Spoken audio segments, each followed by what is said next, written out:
वज़ीर आला पंजाब मरियम नवाज की हालिया तकरीर के बाद पीपल्स पार्टी और नून लीग आमने सामने आ गए। पीपी ने हुक्मरान इत्तेहाद से अलग होने की धमकी दे दी। सैयद नवीद कमर ने कहा कि हमने कोई फीस नहीं ली हुई है, हुकूमत में बैठे रहेंगे। कौमी असम्बली ऐवान से एहतजाजन वॉकआउट कर दिया।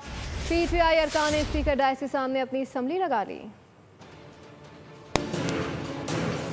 पंजाब ने आपके मामलात में कभी मुदाखलत नहीं की। आप मराए मेहरबानी पंजाब के मामलात में मुदाखलत करना बंद करें। हाउस का हिस्सा तब तक नहीं बन सकते जब तक कि हालात को बेहतर किया जाए।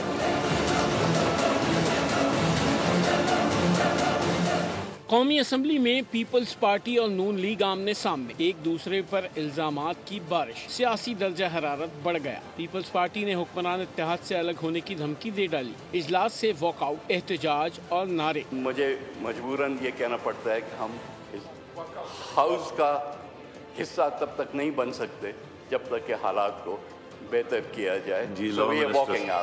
लॉ मिनिस्टर से कौमी असम्बली का इजलास स्पीकर सरदार अयाज सादिक की सदारत में शुरू हुआ तो PP रुकन सैयद नवीद कमर नुक्ता एतराज पर बोले, वज़ीर आला पंजाब की हालिया तकरीर पर बहुत अफसोस हुआ। हमारा पानी हमारी कैनाल, क्या मतलब है ये कहने का? पानी दरियाए सिंध का है और पूरे पाकिस्तान का है। ये क्यों कह रहे हैं कि हमारा पानी, हमारा पैसा, हमारी मर्जी? भाई ये क्या मतलब है?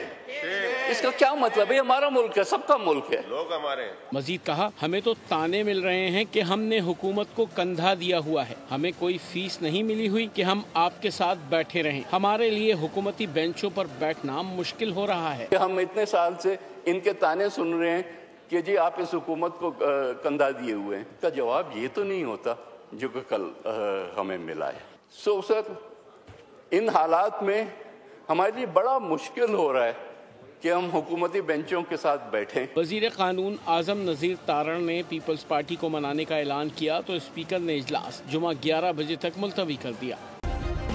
सब्सक्राइब करें और बेल दबाएं ताकि कोई खबर रह न जाए।